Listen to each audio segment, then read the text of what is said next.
Welcome to the Deconstructionist Podcast. I am your host, John Williamson. And I'm Adam Narlock. Welcome. This is going to be the first, actually, of a continuous series of special guests that we have on.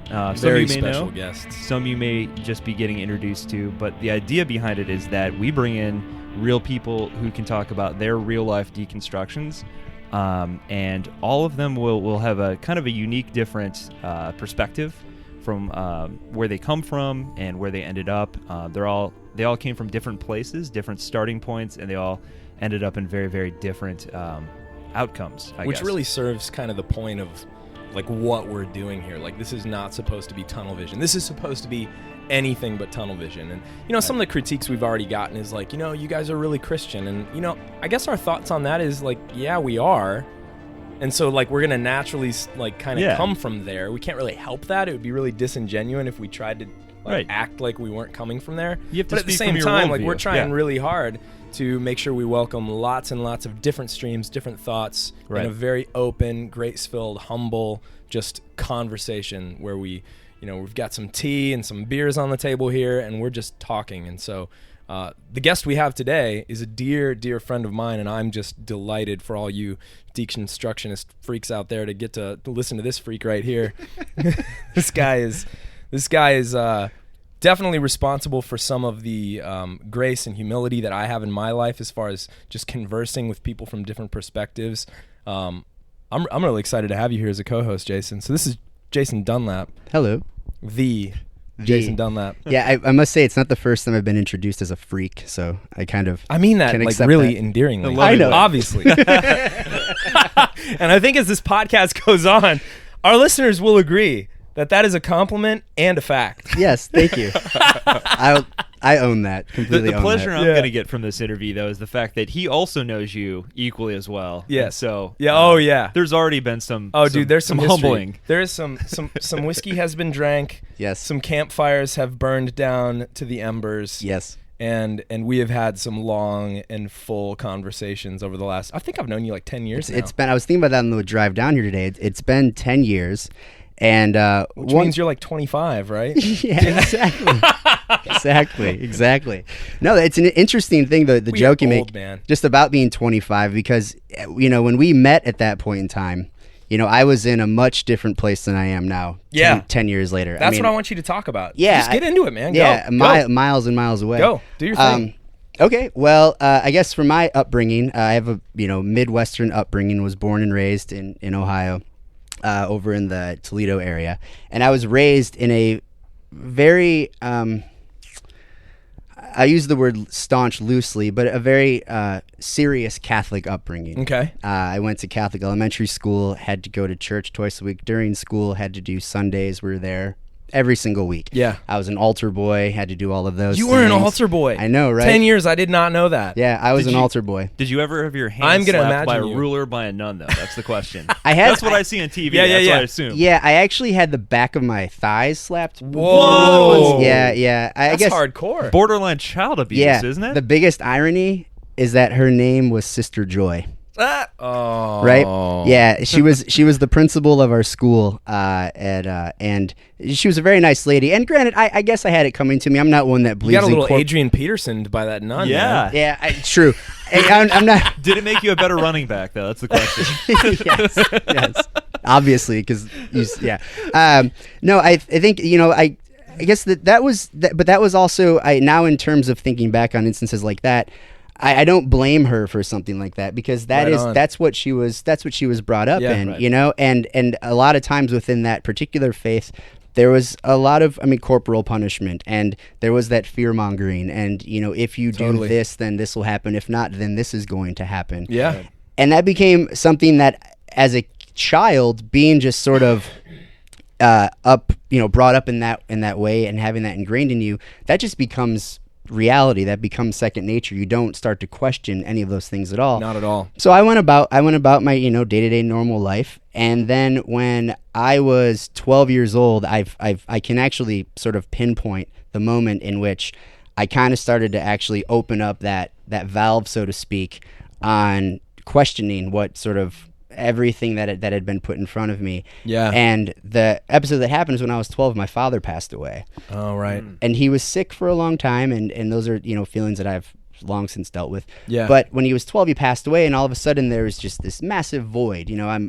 a 12-year-old boy coming up into adolescence, going through puberty. Yeah. And to sort of not have that father figure right in front of me anymore, it's a tough blow. Dude, tough for blow to sure. take. Yeah. So I went through the rest of my upbringing through junior high and high school just as a typical, adolescent idiot boy, chasing girls and doing whatever, trying to sneak a beer Prefrontal here cortex and just wasn't there yet. completely not. Just wasn't No. there yet. No. Yeah. I think that only happened to me probably finally, what am I, 34? And I'd say at about maybe 28 that starts to sort of happen with your cerebral cortex actually.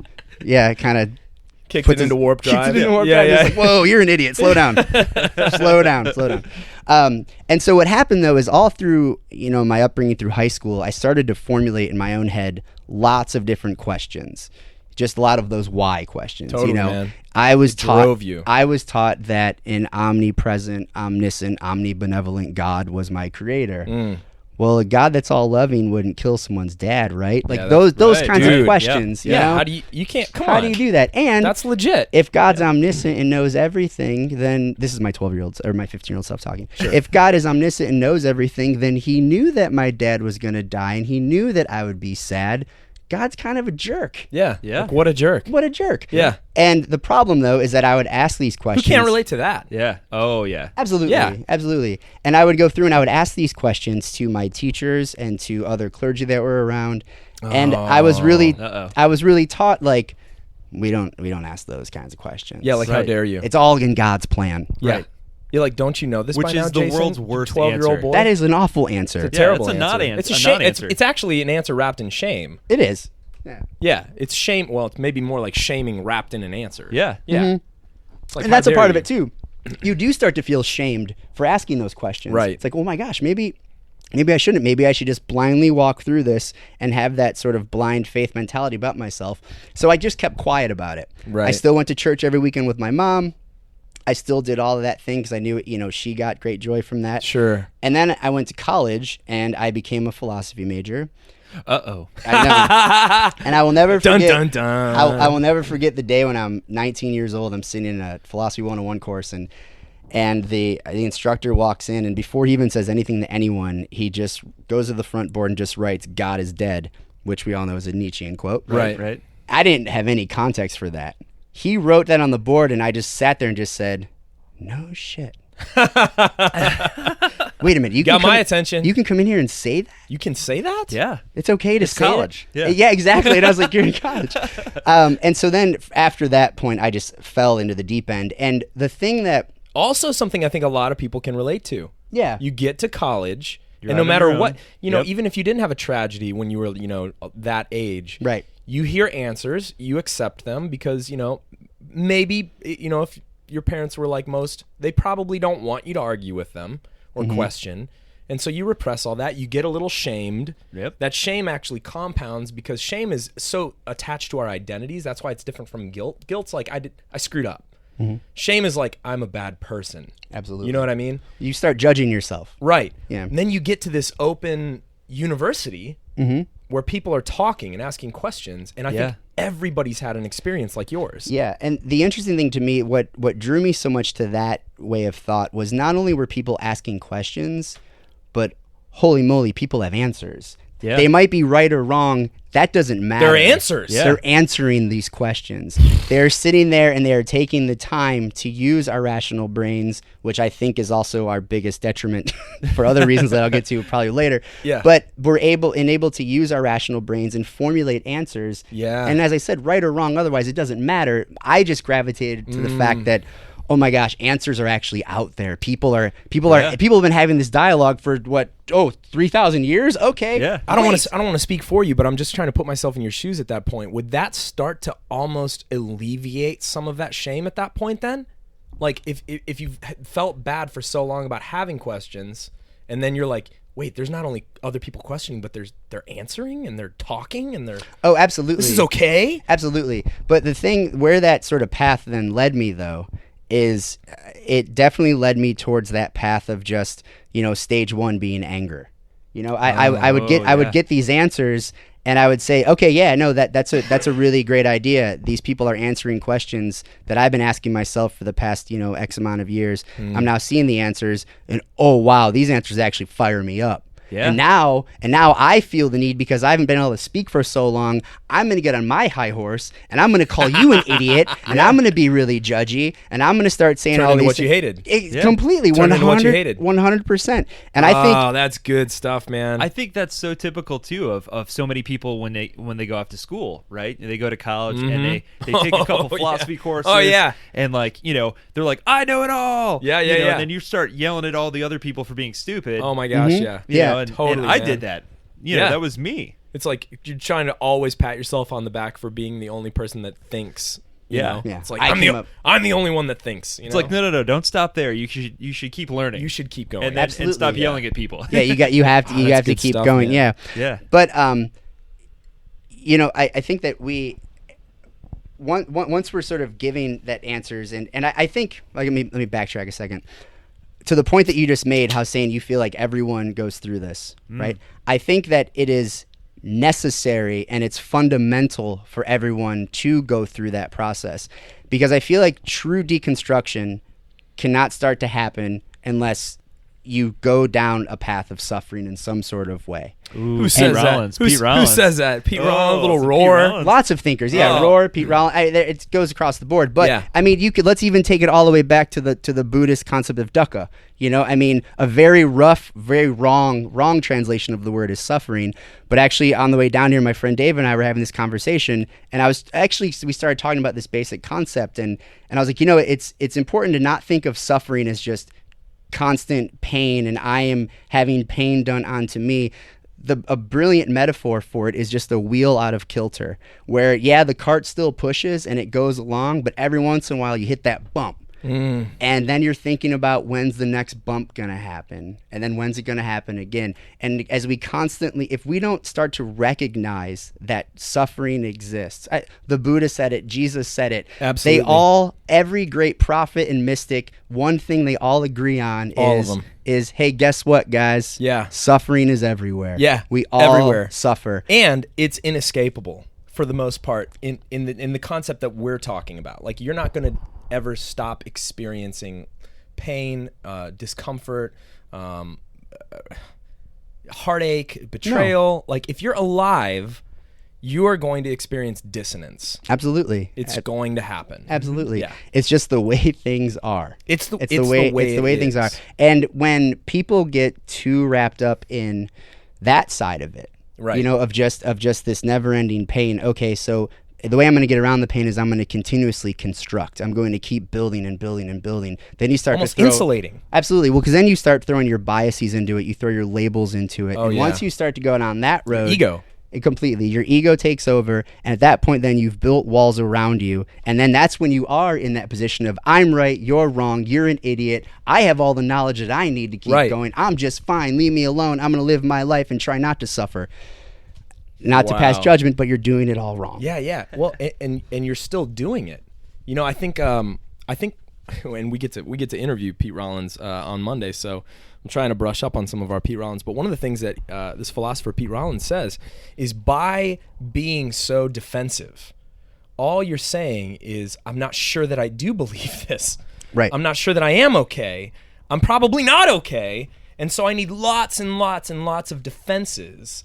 It's like he likes it to almost like the person that's like constantly putting Facebook posts or Instagram posts up of how happy they are. Oh yeah, narcissistic. Yeah, it's like you're just proving that you're not. Right, you're just putting on a front. Yeah, it's all of your I'm gonna quote John Mayer, if I may. Yeah, go for it. I remember years and years ago when he first came out, he was talking about how when you first start dating somebody, it's like you're showing her all of your best movies. Yeah. You're like, oh, all your art school flicks. Oh, yeah. And then when you finally get to know each other, then you see Weekend at Bernie's? What? Oh, easy there. Weekend at Bernie's is a masterpiece. Yeah, absolutely.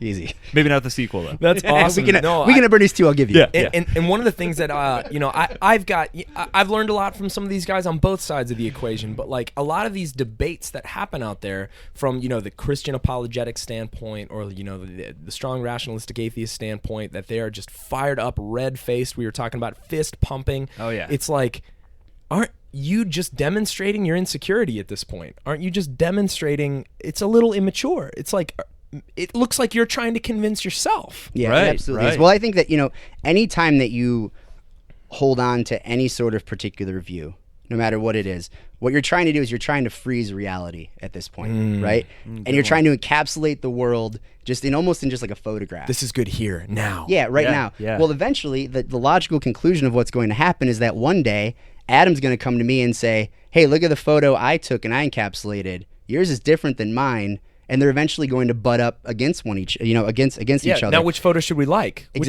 photo should we look at? But then after that, what's going to happen is all these various views are going to start to divide us all into different camps. And once we divide ourselves into different camps, then it becomes insulated and just like, well, our group, yeah, we're totally right. It's this country club mentality. Yeah, yeah. Right? Oh. And I don't care where you're coming. Yep. If you're a person of Heard that faith, before. if Yep. you're an atheist, if you're any sort of walk of life, to hold on to any sort of particular view, you're freezing reality and you're losing the concept of just the basic moment, which at its core, what we're all trying to do is just try to find that level of pure observational subtlety. That's what it's all about. That's, in my opinion, that's where sort of that idea of divinity actually comes into play. Talk more about that. I haven't heard that concept before. Just Okay, well, I'm going to use it. I'm going to put it in terms of an analogy, okay? Because it all starts with actually being able to kind of have it in the way of kind of seeing things in a right way, but right in a non-dualistic way. So almost like seen versus not seen. So it's not necessarily right or wrong. Yeah, not in terms of right or wrong. Just That's the right, dualistic. exactly. Just right in terms of the kind of seen versus not seen. A really good analogy, for example, is let's say we see a puma and it's stalking a deer. Well, all of a sudden in our hearts, we want to call out to the deer to escape, right? Because we when we see the puma eventually pounce on the deer, our heart sort of goes out to the deer, and we're like, "Oh, that poor deer got eaten by the puma." Right. So what we then do is we then try to look for a way to protect the deer. So maybe we put bells on the puma so that when the puma comes up, we know that the deer can escape. What eventually happens then is that the deer escape from the puma, and then the puma dies. That's really sad. But after the puma dies, then the deer population themselves, because they no longer have a natural order at all, they start to overgraze the land, they overpopulate, and eventually they starve themselves out into it. And the whole lesson is that That's good stuff, man. well, the whole lesson is that we believe that by helping the deer, we're expressing compassion. But And we're right. And we're right. But the thing is that compassion has to be balanced out with wisdom. And the wisdom lies in seeing both the puma and the deer Oh, that's good. at the same and all the other time. complexities that all go into it. Exactly. It's constantly broadening your worldview and seeing more and more and more, and how it all goes together. well, you have to see how the two fit into the seamless whole. Yes. Yeah. Gosh, That's all good that it is. That's good stuff, man. So I definitely want to go back to when you mentioned dualistic thinking. I think that's not something we've really addressed so far. Yeah, no, we've just on the mentioned show. it. But Adam and I are huge proponents of discussing dualistic thinking Right. and the negative aspects of that. Before you get into that, though, Competitive and all that kind of stuff. Yeah. black or white, Yeah. right or wrong. In or out. Before we jump into that, though, to kind of bring you back to your original story. So Yes. So you're in college. Yeah, yeah. And you're starting to go through these struggles and these doubts. So where did you go from there? Obviously, you said you kind of just kind of destroyed everything almost. Yeah, I kind of look at it in terms of where I just decided I lit the whole room on fire. Yeah. You know, I was just after a while, I was just like, you know what? It's all bullshit. Yeah. I kind of hit that sort of like that sort of new liberation. yeah. Forget all of it. Forget all of it. So light the whole room on fire. And then Right. after the dust sort of settled, I had a much sort of clearer view of things, and then I found my path was I found insight mindfulness meditation for me. I actually I was, as I said, a philosophy and English literature major. My senior year of college, I took it was like a philosophy 460, and it was the philosophy of meditation. And Wow. I was like, Interesting. So it's like Eastern philosophy. yeah, but I was like, well, I love philosophy. At this point, I was much more in tune with the existentialists. Excuse me. And so I was kind of in this world of Camus and Simone de Beauvoir and Jean-Paul Sartre and everybody. Yeah. And then I decided just to take this philosophy meditation course because my friend Mitch was also in it. He's like, I think it'll be kind of cool, and we've never studied Eastern philosophy. And so I did. I dove in, and the instructor's name, his name is Marvin Belzer. And Marvin, I don't know where you are, but to this day, I have forever in immense gratitude for what you did. But I took a course, and it was just understanding the basic point of what you need to do is just stop all the clutter. If you can find an actual point to just stop the clutter and actually discover that world of subtlety. That's the discovery of the soul by any sort of mystic and saints. That is so good, right? Man. That's what they were discovering, mystics, saints, whoever, is they were discovering the subtlety. They were discovering the world of discrimination and discernment, which that is then going to lead you into a world that's being seen with much greater clarity. Yeah. Because you're out at this point, you're outside of that dualistic thinking. And to kind of harp onto that point you asked, from a standpoint of dualism or dualistic thinking, at its core, the brain itself is a binary system. Yeah, that's just how we absolutely. It's how we're see wired. the world. I could not have driven here from 2 hours north without a dualistic mind. Right, turn left, turn right, speed up, slow down. It's our lizard brain, right? So at points in life, what you're saying is there's a necessary time to think in a dualistic way. There have to be. Yeah. The world, you would not be able. You wouldn't be able to function. No, unless I decided to move to Burma and don robes and just meditate and bliss out in the hills. Yeah. let the world go to hell. Yeah, just let the world fall apart. Not exert. Don't experience it. Yeah, just not exert sort of my total escape is total detachment. Yeah. Yeah. Completely. Which there's a lot of beauty in that. Sure. There is a lot of beauty in that. Sounds beautiful to me, man. We're in an Ohio winter right now. And sucks. And so what I was getting, and I'll go back to the dualistic thinking in a moment, but to wrap up my sort of lineage to this point. Yeah. So what I learned throughout that very basic philosophy of meditation course was just that, hey, here's all of the the Eastern philosophy about the non-dualistic teachings and about the blissing out and finding that world of discernment and this world of subtlety. But there's also a way that we can still live this life in a Western culture. And that's what I was trying to wrestle with, because I was like, you can't have it both ways for a long time. It's either or. Yeah. And one day I woke up one day and I was able to finally look at myself honestly and strip away everything that was inside of me and look at the gross, everything that's inside of Jason and all the joy and beautiful thing that's inside of Jason and say, yeah, you can absolutely do this. And you don't need to be doing it in terms of, like I said, running off to the mountains for 4 years and forgetting everything and everyone that you've ever known and loved. There are still certain ways you can do it. Something as simple as pulling up to a red light and closing your eyes and focusing on your breath. Guess what? You've just touched the infinite in that sort of way. Oh, wow. That is good stuff, man. Right? That is good stuff. It's that simple. The problem though is that we get, and I'm definitely guilty of it, is that we leave the realm of that moment and we feel the need to input our own biases and we feel the need to put our own labelings and everything.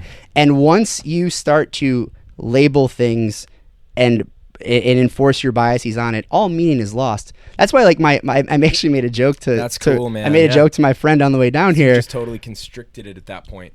Yeah, well, You've wrapped it in your ego. Well, yeah. The thing is, I made this joke on the way down here, talking with my buddy Dave, and our studio audience of one right now. Yeah, that's right. But about how my heart goes out to someone like your father, John, who's a pastor, and you, Adam, who's a pastor. Because, man, every job, every day on Sunday, it's a minefield. Because your job is to put words to unknowable things. So true. Dude. And as soon as you do that is agonizing. As soon as you do that, all meaning becomes lost. It is agonizing. Yes. I can't describe to you. Let me just. Here's the only way that I continue to be able to do it, because I reached a point, and this is. I don't want this to be about me, but that's a great point, and I'd like to say something about it. I got to the point where I was like, I can't be an answer man. I can't be an answer man. I don't have the answers. I have things I believe, I have things I've experienced, I have things that I even think are true. But as soon as I start to try to give it to somebody in that way, I become an answer man, and I can't do that. So the only place that I could get that I actually surrendered and feel very authentic and real in how I do that is just like you were talking about breath. One of the things in the Judeo-Christian tradition that I absolutely love is that when God is named, he is named by breath. So Yahweh is literally just Hebrew for it's breath, it's breathing, and spirit, pneuma, ruach. It's all these names for God is just breath. And so wind, in the New Testament. And if that's where the meaning is, and that's where I believe it is, I let it blow through me, blow into others, and I don't worry about it because too much. you know what's happening. I just don't worry. It's not my job. Because when you're able to actually pull the word out, like away from it, and you're actually just seeing that moment for just its unique specificity, at that point in time, you're seeing past the world of tall and short and good and bad and being and non-being and true and untrue. That's so good, man. You are there at that point. Yeah. You are right there. We're always right there. We're here. Right. We are right. We're right here. Right. So for me, having these, it was the first time in my life during that class as well, that old meditation course I took, that I actually had, it's ironic we were talking about not labeling, but I have to label, I guess. In terms you can't avoid it, man. I know, because then it kills all meaning. But it's the first time that during that class that I had actually had a spiritual episode, I suppose you would call it, at its core, for lack of a better word. Look at you trying to put words to that. I can't. I can't, and that's the thing, because the second that I said that, I was like, "You sound lame." Like that wasn't. You sound like you're back to that old place, that you ripped to shreds and burned down a long time ago. And I feel like I sound like I'm better than the person that hasn't had it, right? And that's not it at all. I know, man. That's the struggle with language. That's not it at all. But I started to have these moments of where. And there's no way to describe it, because you don't realize that it happened until it's over. And that's the most beautiful thing about it, because at the moment when it's happening, you're not thinking about the moment and when it's happening. You're just in that moment. You're in that moment. That's why it's beautiful. And so I set myself out as a goal.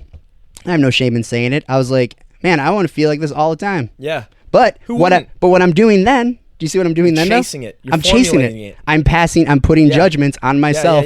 And I'm making it attainable or unattainable. It becomes like the little game Mousetrap. I have to do this, and that touches that, and that touches that, and then and then I get the cheese. And that brings us back to the curse of my rational dualistic mind. This binary system that is the way that we have to see the world. Would you say that your philosophical training? It taught me to actually recognize dualism. It taught me. I was wondering if it actually enabled the dualistic thinking. No. We don't need that enabled. That's within us no matter what. Okay. I think what it did for me is that it made me observant of the dualistic nature of things. I was curious about that. Of just even the concept, like the existential thought of for itself versus in itself. Like just looking at that aspect splits things into two, right? But being able to just observe that we are in this dualistic mind, I feel like gives you the master key. It's awareness. To then open up that valve Sure. to find that level in between tall and short, bad and good, black and white, Democrat, Republican, being and non-being, truth and untruth. Absolutely. It's all right there. Absolutely. You have to be able to see yourself. Yeah, because the problem with that dualistic thought is that it is inevitable. And we've already talked about this, but I think it's a very important point. It's inevitable that you're eventually going to take sides and you're going to make these judgments on things, right? Yeah. And every great spiritual teacher and mystic and saint, they all said, don't judge, right? Right. But if we were going to, I think, take it one step further, it's just don't label. That's just it. Never heard it put that way before. Just don't label. And an interesting thing that I love Richard Rohr's quote about how oh, now you're talking my language. I love this because this speaks to this point. The people use the Bible as a personal fortune cookie. Oh, yes. Dude, I hate that so much.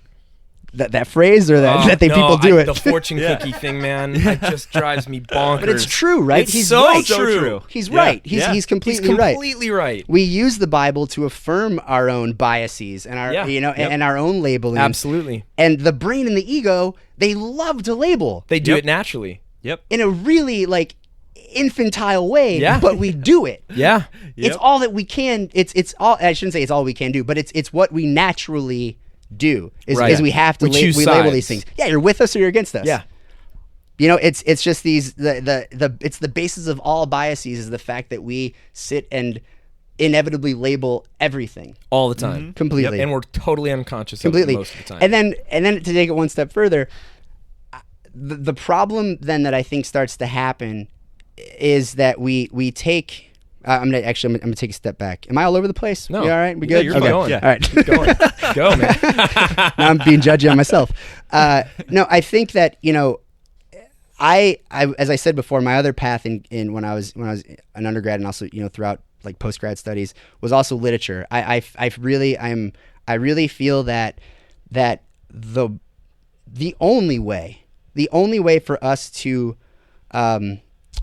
put a meaning in terms of like our vocabulary and the words and the things that we say. Yeah. The only way for us to kind of draw meaning out of that infinite sort of space, that space in between the tall and good, and that sort of level of discernment is through myth and story and parable. I completely agree. And all that kind of stuff, right? Absolutely. We need these stories because that's what helps us process the world, the universe, the whatever label you want. Because you're trying to say what can't be said. Exactly. Right. It's how we process the idea of the infinite, or in a Christian thought of God, or you know, of anything. And I find that the only thing that what I discovered and what I've really kind of come to terms with is that the only thing that religion is capable of, in my opinion, is metaphor. Right? And that should be its only job. Its only job should be in metaphor. Just making that assertion alone, I feel would help. Well, there's humility in admitting that. They would help. That would help so many religions. Just asserting the fact. So much humility. Just in asserting that. the fact that our job is capable of metaphor, and this is how we should teach these things. And but the thing that people don't get then, because you just probably fired up every conservative listening to this, even though I love what you're saying, because when a conservative hears that, they're going, well, you're saying it's not true then if it's not metaphor. And what I think you're probably saying is, no. It's more than true. It's more than true. It's more than just factually true. It's not even more than untrue. It's beyond truth and non-truth. It's beyond it. Well, you can go that high. Sorry. If you want to. I was trying to go baby steps for him. No, it's beyond the point of truth and untruth. But it's not less than true. No, absolutely Most not. people hear metaphor from a conservative mindset. I know because I was one and still fight that. And they go, and I go, oh, you're saying it didn't happen. You're saying it's not true. You're saying it's just that modern fairy interpretation of the word and it's metaphor. Like, no.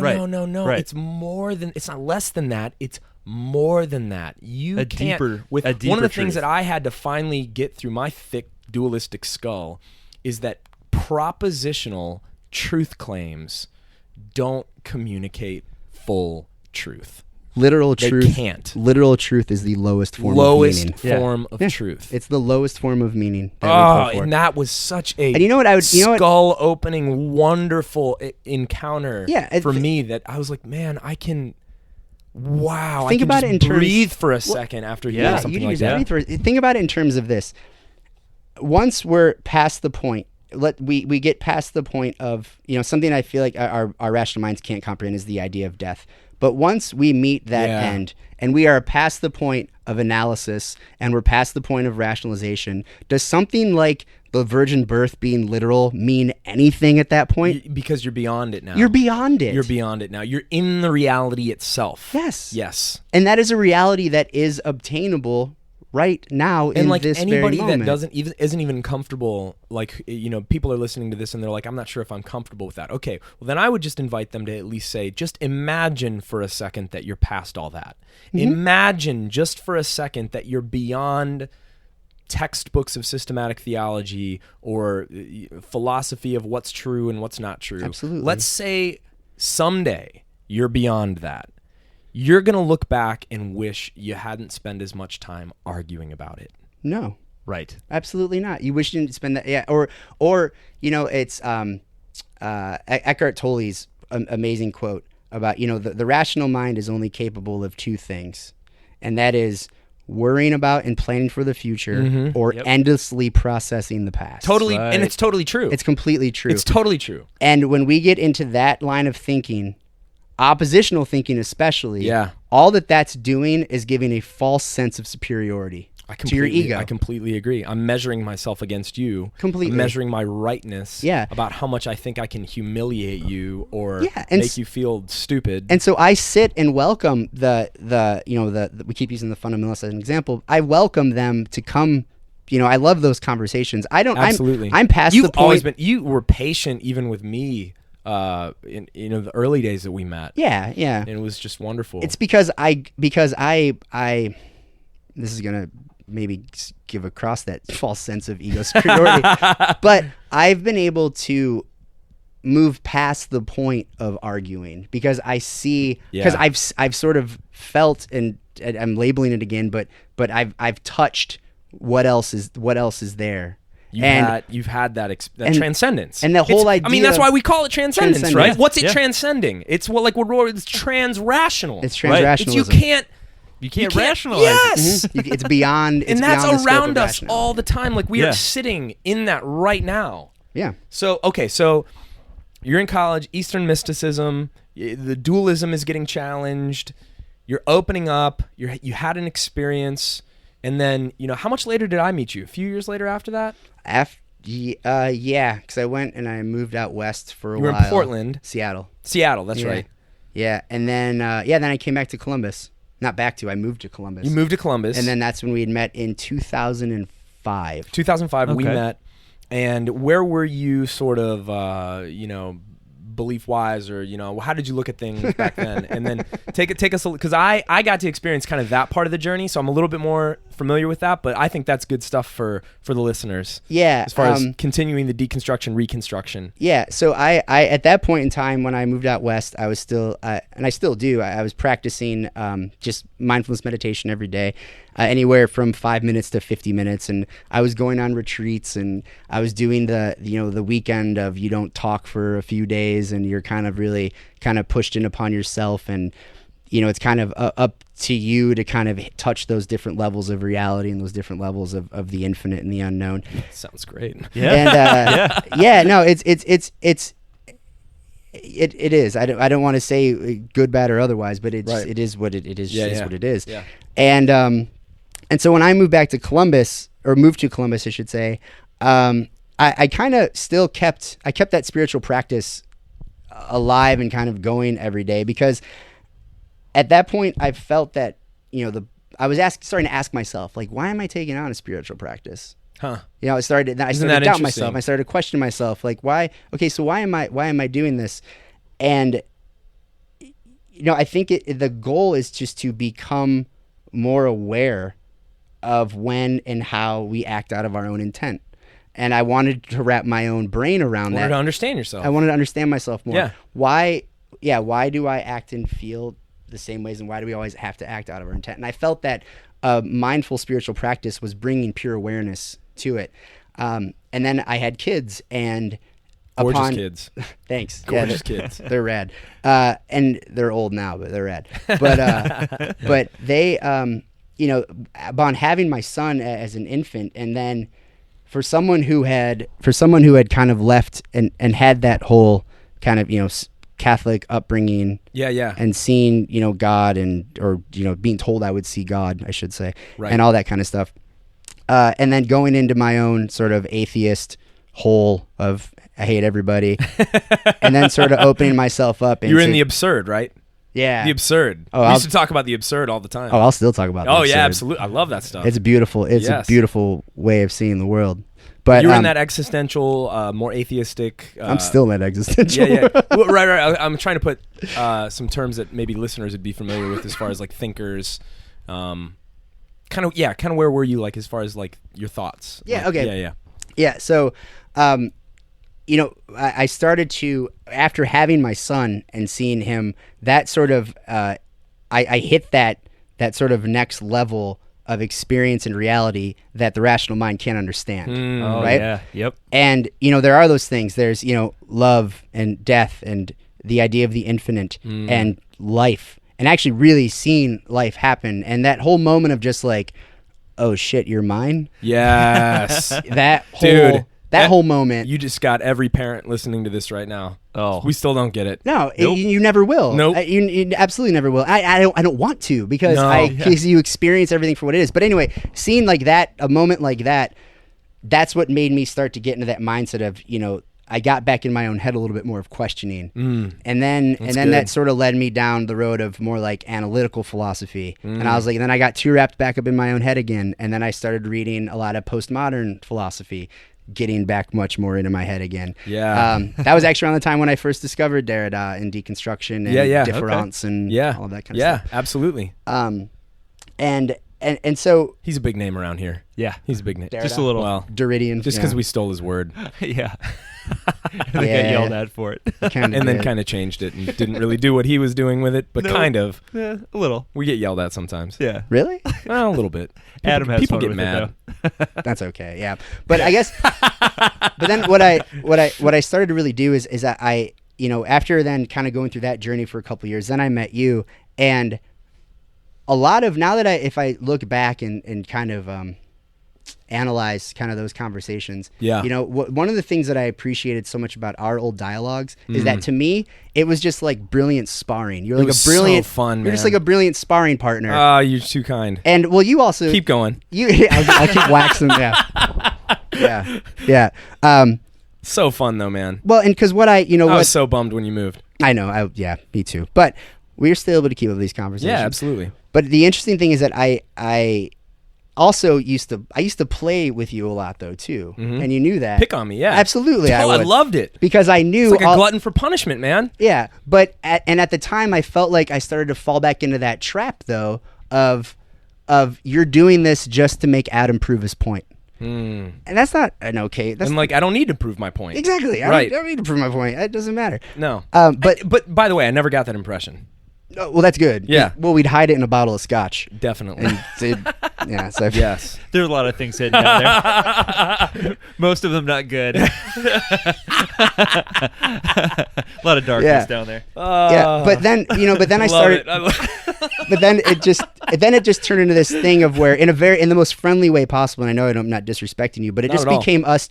became us flexing our egos after a while. Dude, but we both kind of enjoyed it in like an arrogant, youthful sort of Absolutely. chauvinistic kind of sense. Yeah, Absolutely. I loved that. I was like, oh, I'm gonna get to spit this at him today. Yeah, But this and I is would think the just same an thing. Yeah, example Of so many other conversations happening between people who would identify as atheist and Christians. Oh, yeah, Mm-hmm. Like this is happening everywhere All the the time. time. All the Yeah. time. Yeah. yeah. Learn from us. yeah. Don't do it. Right, Yeah. right. Playfully is fine. This is such Well, good and- backstory for me, though. I love this. Yeah, this is great. yeah. And so after that moment, after that happened, and it even came more or less like, even after I moved up north, about I guess I've been there for 5 years now, 5 or 6 years. It still hasn't stopped yet. Like, Sure. and that's the beauty of it is that Right. there's, I would say that I feel like I'm someone at this point in my life of where I feel spiritually and where I feel Yes. kind of that oneness that I feel like I'm starting to close the door on deconstruction at this point in my That's so life. cool, man. And that I am in that rebuilding. Oh, I love structure. that. We don't get to talk Interesting. about that enough on the Yeah. show. Yeah, and I think just the way the way to do that is I first recognize the fact that we talked about with dualistic thinking, and dualistic thinking a lot of times is going to lead to those walls, and they're going to build up. And Naturally. and then what we're Yeah. doing is we're sitting there waxing our own egos, Totally. having Yep. these Build a really white picket fence in-depth around it, right? conversations, Yeah. for sure. And then you light the whole room on fire, and you Yep. sort of deconstruct it, Right. And then that rebuilding, to me, at its core is all it's trying to say is just that, hey, Jason, have a much more contemplative mind. And if you can good. live your life having a contemplative mind, what then happens is all the analysis and all of the judgments and all of that stuff just stops. And it just yeah. lets the moment just wash over you, and then it's gone. And whether it's joy, whether it's sadness, it doesn't matter. None of it is going to stay there. Everything is transient. I mean, to the point of where, and this is where we'd probably spin off into a science conversation, but it would turn it, at its core, at its absolute core, physics tells us that everything is just energy and vibration and movement. Yeah, I Yep. love that stuff, man. Nothing stays the same. Everything is transient. The cells in our bodies, the just even the clothes You're that a we different wear. person sitting here than you were when we started this conversation on a cellular level. Absolutely. Yeah. Right. Absolutely. Right. And then when we get wrapped into trying to hold on to, like, no, this is Jason at 34 years old. This is Right. him. Right. Like, this is who I. This is what I am. Right. I start defining I'm myself trying to as. pinpoint exactly who I am. Mm-hmm. You're not realizing that it's evolving, it's changing, it's moving. Yeah. Yeah. Yeah. I mean, I just thought of another really great, Eckhart Tolle quote. He says something along the lines of, accept every moment as if you chose it. Dang, dude. Right? All right. Right? We can't do that. Why No, can't that's hard, man. Why can't we do that? I mean, that's easy when it's an Ohio winter and it's 50 degrees and sunny outside and it's beautiful and we're getting a podcast and have a beer and have a great conversation. It's like, yeah, I chose. This is awesome, Dude, Mm-hmm. we have two examples coming up. Yeah. Two stories that we can't talk about right now that just like it's funny how oftentimes tragedy or an injury can force you into being more present in the moment. It's necessary suffering. But right? it's like, why can't we just do that? Yeah, right. And often probably because of our dualistic mind. It's because it's because of these labels. Yeah. Right. It's because of labels. We refuse to see the fact that we are the eyes of the universe observing itself. Ah, that's Rollins' handle on Twitter. That's Deepak Chopra. That's but yeah. yeah. That's But- great, dude. but we refuse. That We gives me a refuse to conniption see when that. I think about that. We refuse that notion. Yeah. That we are conscious. That's one of the things that just trips me out. If I start thinking about consciousness for too long and like what it is, dude. Well, that's because the rational mind itself, it's not interested in anything that it can't label. Right. It just doesn't care. In fact, the rational mind would go so far in its arrogance to then say what I don't understand is just untrue. Right. And that's where Absolutely. that's where the fights happen. keep going. That's good. That's man. where Say that's that- where say the that fun, again. Say that's that where the again. fundamentalists I go want people to wrong. hear that That's where again. atheists go wrong. That's where people like whoever else, if you want to call them in the middle, go wrong as Right. well. Yeah, what keep I'm saying- talking about that. Yeah, Say that again. Say that again. No. You said the rational mind wants to. Well, the rational mind isn't interested in anything that it can't label, and that it goes so far in its arrogance to eventually just call things that it can't understand untrue. Moment of silence, please. Mic drop. That was good juice right Yeah, there. so you were and you were starting to apply that to both sides though. I think so. Keep going down that Yeah. line. Okay, well, that's I good. think finish your story and then we'll talk Okay, about well, some really nerdy stuff. I also don't want to. One of the things that I've tried to do in order to kind of do that reconstruction, and I know it's hard because we've talked about the rational mind so much, is that I don't want to put kind of labels and judgments. But an interesting thing that I thought about driving down here that we talked about in the car, and I don't want to label and I don't want to offend anybody, but I think what happens is that on the right, fundamentalists, they get too damn caught up in the constructing part of it, right? They want to sit there and they want to build their walls Look and how have much their we laws know. and God hates fags and whatever it is, Right. okay, whatever it is. Yeah, dude. I mean, it's And sad and true. But on the flip side of it, the more left side liberal bleeding hearts, they get too wrapped up in the deconstruction part of it. I completely agree. So I think an important message to get out there is that both are absolutely necessary to sort of just to wake up. That's what I'm starting Just to to wake up. realize, Yeah. man. And the thing is, that's the beauty. It's not an of this. or, it's an and. it's Yes. an and. It's an and. And one of the things that I also kind of really want to, I guess, kind of stress or talk about is that, I don't throw the word enlightenment around in any sort of way in trying to say that I am enlightened. I You're have there and we're seen not. it. Absolutely not at all. I know. I think though the reconstruction process, after you go through the construction, the deconstruction, and you begin the reconstruction process, all that the reconstruction process is at its core is just opening up. Use whatever metaphor you want. The third eye, chakras. I wrote down a bunch of them. Whatever There's they are. tons of metaphors You out can there. call for it that. whatever. You can call it. Spirit. Yes, absolutely. You can just call it whatever you want. Yeah, the soul kind of finding its own meaning. Whatever it is. Yeah. I think That's Christ called it being born again. Yep. Yeah. Right. There's I actually found a really interesting quote just about like kind of nirvana and how people think about like enlightenment and nirvana and that kind of stuff. And it's basically that nirvana is not lapsing into this sort of tranquil grayness and you're drifting along in this sort of shoreless sea. Nirvana is just seeing. Put in italics if you want. It's just seeing that everything is in flux and everything is not permanent. and that everything is in a constant state of change, and that we experience everything as motion, and to not gravitate, good, bad, or otherwise, to those things. If you're able to kind of see past that point, guess what? Spoiler alert, you just quote enlightened yourself. That's all it is. It's not sitting up in a mountain in Tibet and all of a sudden just coming awake. That's not it. That's really not it at all. I mean, I'll stop. Whose quote was that? I love that, dude. You kind of took my breath away a little bit on that one. All right, so good he cannot be named. Before we flip the mics on, we were kind of going over some of this stuff. You had mentioned, which kind of shocked and surprised me, that there was a very conservative Christian pastor that started to aid in some of your reconstruction in a really weird way. And I'm not asking you to share that to appease any more fundamentalist listeners. I just found it fascinating, and I want to hear your perspective, and I think everybody would. Yeah. Well, in that journey, when I finally decided to take it upon myself, and I started to ask myself those questions about kind of what's the point of my kind of spiritual journey? Why am I even on this? Why am I looking at analyzing intent or trying to not analyze anything at this point? I definitely just opened myself up to reading anything and everything that kind of came down the pike. I didn't care if it was far right, far left, right in the middle. I think you're going into a good place when you start to get there. Well, and this is to me the beauty of and the joy and the purpose of reading texts that are outside of your quote normal faith is because what you're able to do at that point is that the pressure of literal meaning is completely lost. Oh, that's good stuff, man. If you as a Christian sit and read the Bible, you're looking for literal truth. Sure. And you're not going to find anything that counters against that. But if you were to sit and read something like the Gita, right? Yeah. You can sit and objectively read the Gita without any sort of notion of literal truth at all. Just to read it. Yeah. And just to encounter it.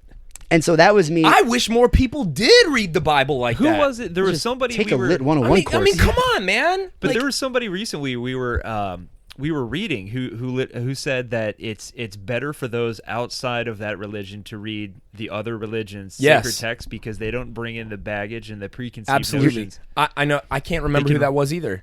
You're 100%. Everybody's getting it's all blending together now.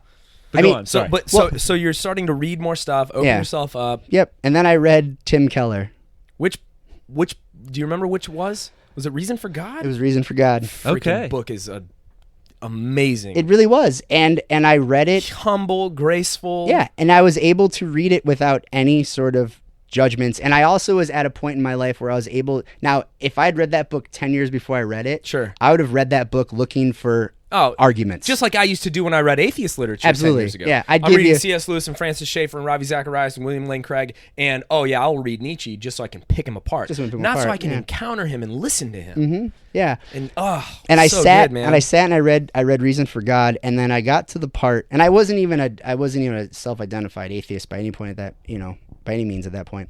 But I sat and I remember the passage specifically because there's rare moments in my life when I read something and then you read a paragraph, you finish a paragraph, and then you just throw the book. Oh, dude, because you're just like, you're like, what just happened? He's right. I just totally threw the book. So good for the ego. Oh, it's great. Oh, it's great. And what I actually read was his counter argument against atheism. And it not even necessarily has. I took it a step further to say, I actually think you can take this past the point of atheism, Keller. But what you're doing, you're getting your point across. Bring it. Yeah. Give us your, what he said, and then your expansion on it. I'd love to hear what's your paraphrase? Well, it's a strong rationalist argument.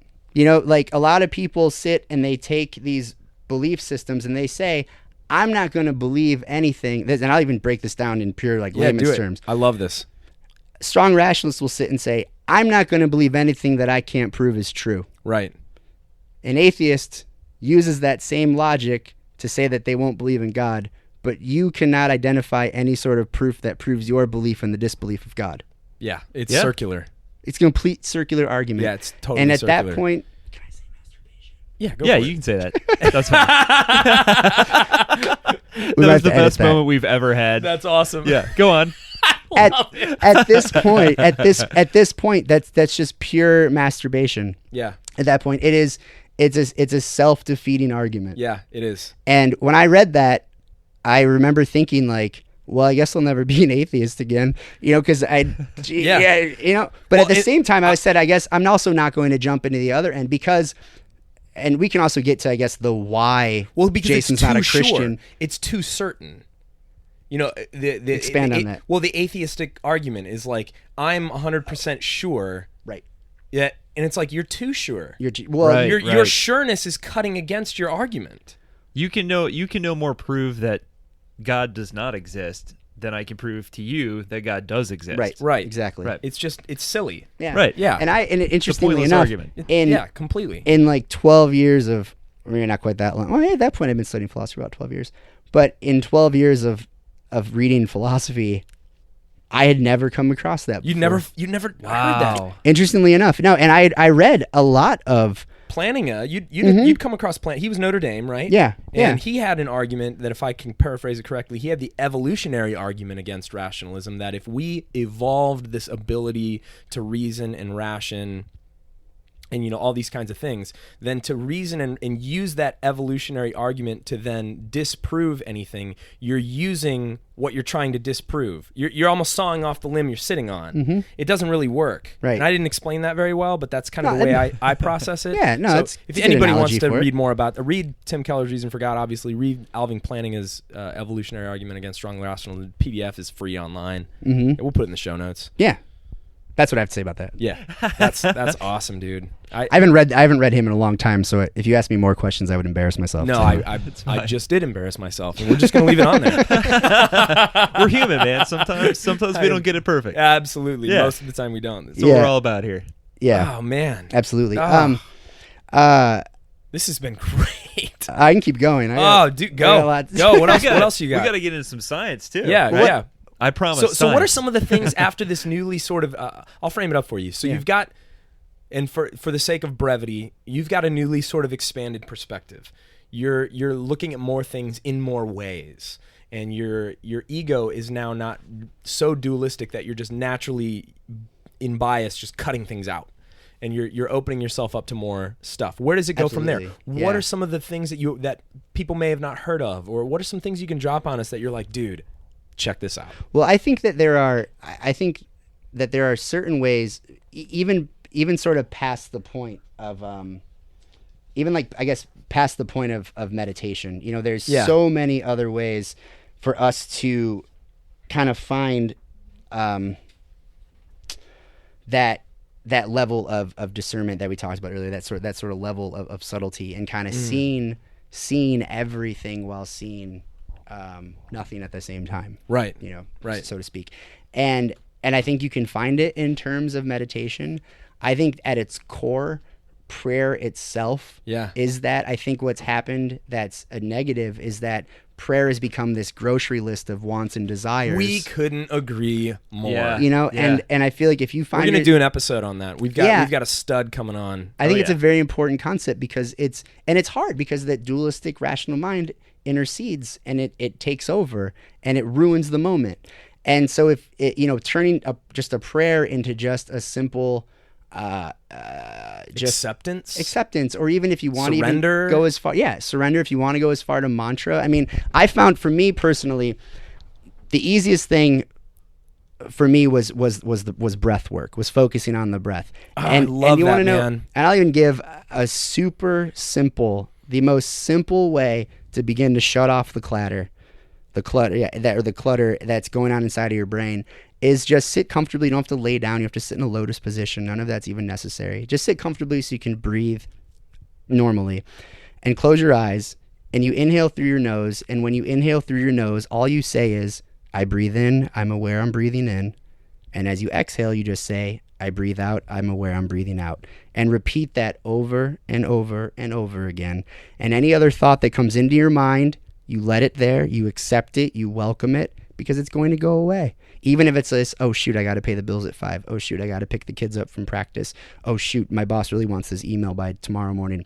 All those things are going to shoot into your head. But if you just keep saying to yourself, I breathe in. I'm aware I'm breathing in. Whereas I think what most people would do at that point is, man, I'm sucking at this. I'm just thinking about all this crap. I'm no good. I'm no good at this. It's just more self-shaming and more like I suck at this, and I can't pray, and You can't meditate right or wrong. You can't pray right or wrong. You can't focus on Kundalini energy right or wrong. It just is. It's purely just putting pure awareness on the present moment. That's all that it is. That is all that it is. The simplest way to touch the divine, to touch those elements of subtlety, are to be present in every single moment. I try and do it with my kids. I try to be a very conscious, awake parent when I'm around them. That's great. I try to be consciously awake when I'm just eating. That's another great way to just do it. I'm consciously awake when, my friend Dave and I, we get together and we just have a beer and a conversation, be present in the moment. And you're never going to be perfect at it. And a really very basic, simple, everyday example. This morning, I woke up next to my girlfriend, who I rarely wake up before she does. But I woke up and she was there, lying there, peacefully asleep. And so I wrapped myself up around her because she's a warm, amazing human being. And in that moment, I was just trying to focus on being right there, present in that moment. And then you know what happened? I started thinking about, what the hell am I going to talk about with Adam and John in a few hours? I guess I should get up. I guess I should get up soon and shower and get ready and do all that. And then my girlfriend stirred awake, and I realized you just lost that whole moment because you were inside your own head. You weren't somewhere here. Else. And it wasn't anything bad or good. I was thinking about what I got to do today, but I lost that moment. And it's a moment that I will never have that feeling, that moment with her ever, ever, ever again. And you want to look at what a digital exile we're in now from that kind of awareness. That I have my smartphone sitting on my lap right now. Yeah, it's always around. The boundaries that we lack from. We work everywhere. It used to be you had to drive to the office. Now you roll over and turn your cell phone on and you're just working. Right. The iPad, the laptop, it's just insane. And so what you're saying, and the book that made that clear to me was a Jewish mystic named Abraham Joshua Heschel, in his book on the Sabbath, when he started to talk about the Sabbath as spiritual space. Not just a day, not just a rule, but boundaries that become sacred so you can learn to be present. Absolutely. Yeah. Everyone needs to read this book. It's like 90 pages, and it'll blow your gourd off. And you know what it is? Just being present in that moment. All that you're doing is you are surrendering to mystery, and you're surrendering to things that are endlessly knowable. And once you are able to surrender to that exact moment, you're going to keep finding new levels. You're going to keep finding different places. And so good. And in our human life, I mean, I don't know if I'm ever going to achieve just all of a sudden you meet me and just like, oh yeah, Jay, he's totally blissed out all the time. I'm never. He's like the dude. I'm never gonna. Yeah. I'm never gonna be that way. I frankly, because I am still inside of my rational mind, my dualistic thinking mind. I don't want to do that. I don't want to be blissed out. Yeah. I like having a beer. I like watching comic book movies. I like geeking out on video games and board games or whatever. It's okay. It's totally okay. It's good. It's you. It's here. It is part of presence. It is. And I feel like in our Western world, it is very possible to do both, but you have to be very conscious. It takes a lot more deliberate. That's just it. You have to be deliberate and intentional. That's my word for the year. Deliberate intent. I've got a few friends that early in the year we were talking, and I was just like, this year when you ask me how I'm doing, say, Adam, are you being intentional? Are you being deliberate? Mm-hmm. Or are you just getting caught up in the stream and just letting it carry you anywhere? One of the guys that blew our minds this week, he's like, you either become aware and deliberate and live your own journey, or you will get carried in through other people's journeys. Completely. Yeah. You'll get swept up by everybody else. Yeah. Because the currents are all around us. And then you're not living your own authentic life at that point. All right. Talk about the water crystals. You're living. Talk about the water crystals. Yeah. We're gonna end by blowing some minds on the water crystals. Talk the about water these crystals freakishly cool, weird water crystals. Well, I guess I should first preface it, just by saying that, as I said earlier, at its core root, science tells us that all matter, everything, beyond matter, but everything is just energy and vibration at its core, right? We're all in agreement of that. And they're trying to get there with like string theory now too. Yeah, there's lots of ways. And quantum physics, by using thought experiments of multiple world theories, quantum suicide theory, all these sorts of things are basically just opening up doors into how we see the world and in vibrations. One of the things that I've been studying a lot of is in regards to just how we manipulate these frequencies and how we can see, what's there. All these little vibrations. Yeah, absolutely. And I'm a musician, and so one of the things that I just easily gravitate towards and things I understand is vibrational energy in that regard. Yeah, how music makes you feel. How it changes the space. Completely. Yeah. And I've been recently doing a lot of research on just the 432 hertz of waveforms and frequencies. For all us non-musicians. Yeah, I can talk about this for a minute. I'm going to talk for a loud minute. So basically, it's kind of thinking of in terms of kind of tuning yourself to kind of the heartbeat of existence. To kind of understand 432 hertz, I'll dive in a little bit and first kind of understand about another frequency, which would be 8 hertz. Okay. Right. 8 hertz itself is kind of the fundamental beat of the universe. Schumann, who was a physicist, Winfried Otto Schumann, back in 1952, he coined the 8 hertz frequency as the Schumann resonance. And basically it's a global electromagnetic resonance that has its origin in these electrical discharges of lightning within the cavities between Earth's surfaces and the ionosphere. Okay, he was able to actually pinpoint them, and the cavities themselves resonate with these electromagnetic waves in these really low frequencies of 8 hertz. Wow. So he then rationalized... So it's around us. It's all around the time. us. So he kind of rationalized, to put it in label terms, like that's kind of the heartbeat of the universe. That's everywhere. That's completely everywhere. It's a frequency that we're always being exposed to, that we're being set towards, that's around us all the time. Yeah. And the ordinary, quote unquote, thought waves that we create within our human brains, they range anywhere from 14 hertz to 40 hertz. And this range only includes certain types of dendrites that belong to brain cells, and they're predominantly within the left brain, which is basically the center of activity. Okay. Now, to take it one step further, if those two hemispheres are synchronized with each other at 8 hertz, then they move much more harmoniously with a kind of a maximum flow of information. And being that the brain naturally does combine hertz at 14 and 40, we can hit that beautiful realm of 16 when both are vibrating that way because they're working together, right? So, in other words, if I've lost anybody, I love it, if I've lost anybody, I can stop. I don't even care if you've lost anybody. Keep going. Gorgeous. So, in other words, the frequency of 8 hertz kind of seems to be the key, right, to a full and a sovereign activation potential of our brain. That's kind of what we're looking for. So 8 hertz is also found in the double helix of a DNA replication. So melatonin, for example, works on the DNA, and it includes the 8 hertz symbol in order to enable mitosis and DNA replication. So this is life. This is life at its most fundamental building block waveform. level. These are happening. These resonance and vibrations. Not only are is 8 hertz all around us, it's in us and through us. Completely. Now, the beauty is that 432 hertz, which I'm going to talk about, it also resonates with the frequency of 8 hertz.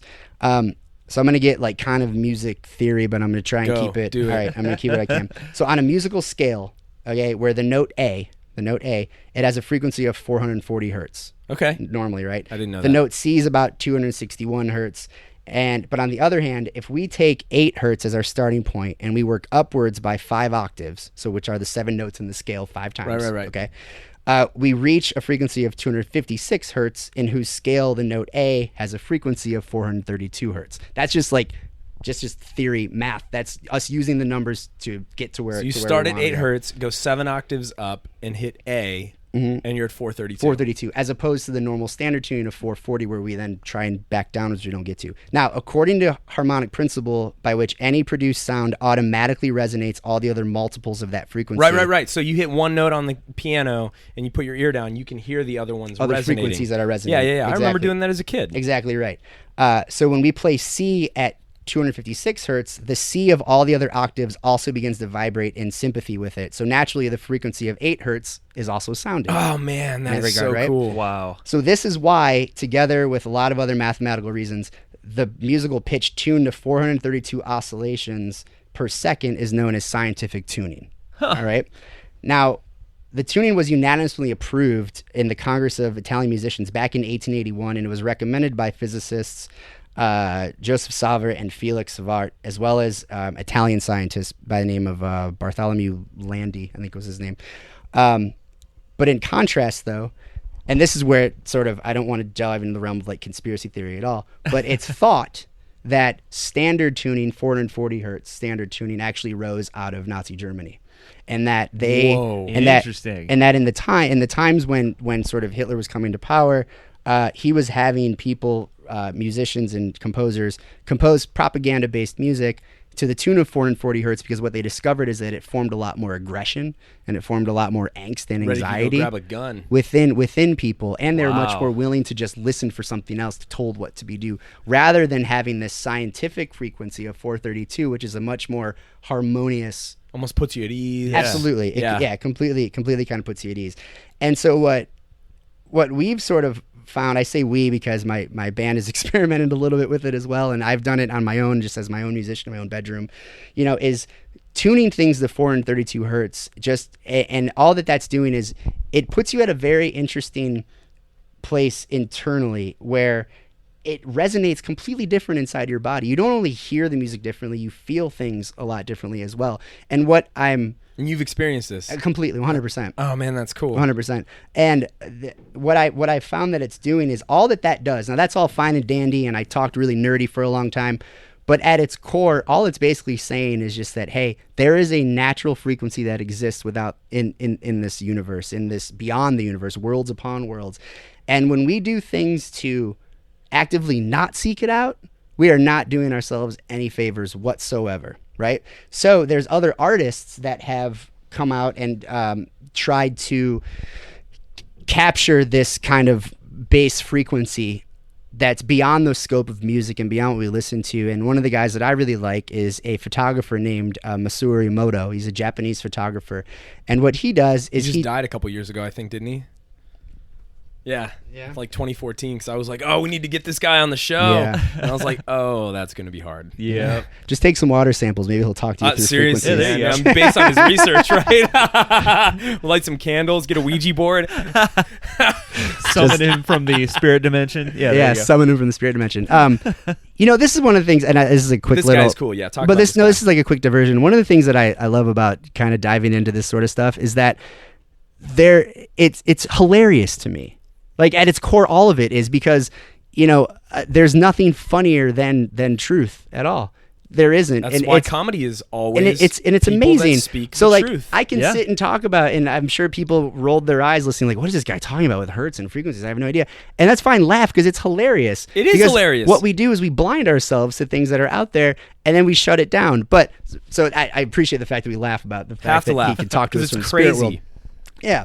But so what he did is he would take water samples from all over parts of the world, and then he would freeze them. And then after they became frozen, he would take them out and put them under really high resolution microscope. And as the water began to melt, the crystals that had formed on top of it, as they melt, also begin to continuously expand in a Fibonacci sequence space, like the law of phi. Yeah. Math of God, if you want. Golden ratio. Right. And they form just these absolutely exquisite, aesthetically perfect formations and water crystals. And he discovered that, these things in nature, in this natural frequency of 8 hertz, untouched and left to its own devices, is pure perfection from our own aesthetic mind and our own. Look at it; it's gorgeous. The only way that our brains can find this, or the only way our brains can rationalize it, is to see it in its perfect rationally form. Chaotic. Yeah. But it's beautiful and harmonious. It's aesthetically beautiful. I mean, what? So then what he did is he took it a step farther, and this is where it gets really fascinating. So then he began doing, taking photographs of these really gorgeous crystals, and then he began experimenting with them. And what he would do is he would take a crystal and he would photograph it, and then over the next few minutes he would just speak hate speech to it. I hate you. You're so ugly. You're not worth it. Why do I even bother with you? You're terrible. You should just die. You have no purpose here. That kind of stuff. Really hateful stuff. I just got really depressed. Yeah. And I'm going to explain why. So what he did then is he then rephotographed the same samples of water, And every single image that he took, the water crystals became completely distorted, no longer harmonious. The entire Fibonacci sequence just ruined. What? Everything looked completely out of sync. Then he did it another way, and he took water samples from the Fukushima reactor meltdown in Japan. And then he took these samples, photographed them. They were very disharmonious. They were very non-aesthetically pleasing. They were just frankly kind of deteriorating. Ugly. Yeah, they were dying, right? And then he had monks pray over them for 12 hours and photograph the same water crystals. Get out of here. And he saw these perfect, harmonious crystals. Get out of here. Reform again. Drop the mic. His point. No, his Drop point. the mic. This is where I take my meaning from seeing things like that. Okay, is that for one, our own bodies at birth are more than 60% water. Yeah. Okay. The percentage of water throughout our bodies remains high throughout our entire life, depending upon our weight and my body son type, will tell you that. He's very fascinated by that right now. My 4.5-year-old. Yeah. The Earth's surface is also well over 60% water, right? And now we can see before our very own eyes with the work of Emoto that water is far from inanimate, but it's actually alive and it's responsive to these frequencies, to these thoughts, to these emotions, to these vibrations. And perhaps even seeing this, we can finally begin to just really understand the awesome power that we as our own selves possess through choosing our thoughts and choosing our intents and choosing our actions. And by doing so, we can begin to heal ourselves. We can begin to heal the earth. Yeah, absolutely. I mean, just that simple experiment and just our own intent.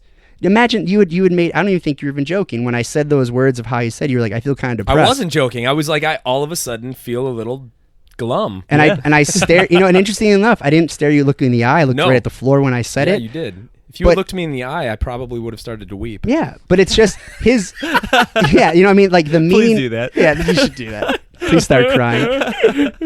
But I find that the meaning that we're able to pull from something like Emoto's artwork and his experiment. And the other beautiful thing is that his entire life he said, I'm not a philosopher, I'm not a spiritual, I'm not a mystic, I'm an artist. Man. He was just trying to capture the aesthetic beauty that exists. Yes. And also how we wanted to avoid the labels too, so people would actually see it. And also how our own intent affects everything around us.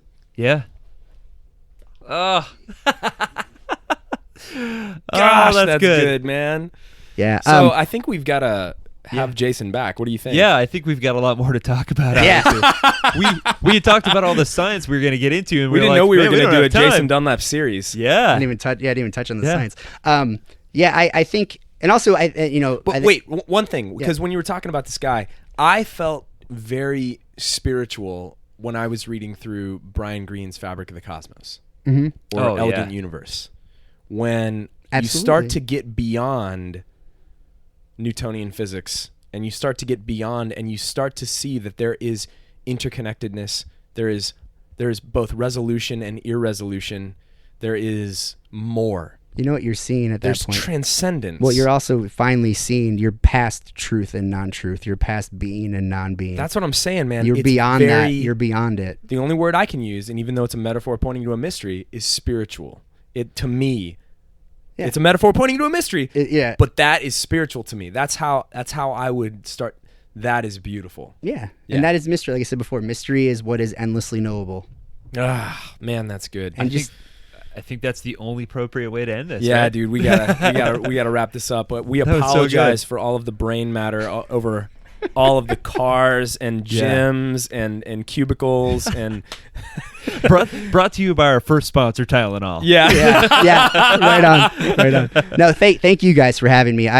Something that I appreciate about seeing something like this is that this is a dialogue. I don't mean just me specifically. I just mean the actual dialogue that you two are doing with the show is very necessary, and it's Thanks, something man. that thank you. I really mean that. It's something that needs to be happening, and that if we can just start doing all of our own part to just wake up just a little bit, just see that infinitesimal glance. Participate. Yeah. Just participate. Yeah, just jump into the dialogue. And coming at it from knowing nothing is a beautiful place. But I think everyone that comes into it, you have already constructed your own belief system, which is great because it's necessary. Right.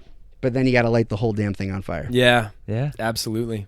So I think as we've been So trying good. to recommend to people, please go to the forum, Deconstructionists Anonymous, on our website, deconstructionist.com, deconstructionist.com. Yeah. Go to the forum and continue this discussion. Yes. We want to see the questions that you guys have that spawn from this, and continue to talk to each other. And go ahead. You have one more point. Well, I'd like to ask you guys too, to things we talked about. I think a lot of it had to do with like visual representations of photographs and the frequencies and that kind of stuff. I'll send you guys some photos that you should post. We'll of put just kind of his we'll work. awesome. We'll put it up Yeah. on the blog and on the I don't know that we can put it on the iTunes like show notes, but everything that we have in iTunes has a blog on our website, www.thedeconstructionists.com. You get that to us, we'll get it up. Some of the books you recommended, some of the thinkers that we talked about. We'll have a juicy show notes here. Maybe you can even upload this Tolstoy-esque outline that you have. Working with. I wrote a lot. Just take a picture of him covered in his own notes. Do we have the ability to accept donations yet, since we're starting to spend all of our wife's money here on this podcast? We do. We're going to be upgrading that shortly. Hopefully by the end of this weekend, by the time this episode airs, we'll be able to accept all major credit cards. If they feel so compelled to buy us a beer or help us pay for these mics or whatever. All this equipment and all the money that we spent. So, go to our website. We actually have a PayPal account that you can pay through now, but by the time this episode airs, we'll be able to accept all major credit cards through a Square page. Also, we have a huge live event coming up. Guys, we only have a few tickets left. Seriously. Go to only the live event tab on our website, and they're only $5 a piece. That's going to get you 3 amazing bands. That's going to be Serpent and Dove, David Carey's band, James Truslow Music from Truslow Music, and Vespertine. That's Colin Rigsby from House of Heroes. Exclusive acoustic performances that you'll never see again anywhere else. And plus, what else are we going to be doing? Huge deal. We're going to be videotaping and recording a live podcast event with audience participation. It's going to go up on iTunes, on our website. It's going to be really cool, man. On YouTube, it's going to be really, really cool. You definitely do not want to miss this. And big doings. Adam and I just had an exhausting week. Woo! But so fun. We had so many huge people on this week that we can't even talk about yet. I think I stroked out several times. Dude, I couldn't even remember half of what we talked about. I'm serious, man. It was today. Nuts. But tune in next week. Next week is a monster guest. So you're not going to want to miss it. A week after this podcast goes up, we will have a huge guest. Just super fun, super nice guy, and just blew our minds, and you're not going to want to miss that. Not going to want to miss that. So tune in, and then the Bible series is coming a week after that. The Holy Scripture series, which is just not what you think it's going to be, and it's going to mess you up. And two more huge guests tacked on after we get done rambling. we've got some good stuff. So Jason, thank you very much. I hope you'll come back. Will you come back? I would love to. Thank you. This has been awesome. Fun. Oh man, so much fun. Thanks a lot. Well, keep deconstructing and reconstructing out there. For now, we are your hosts. I'm Adam Narlock. And I'm John Williamson. Grace and peace, friends.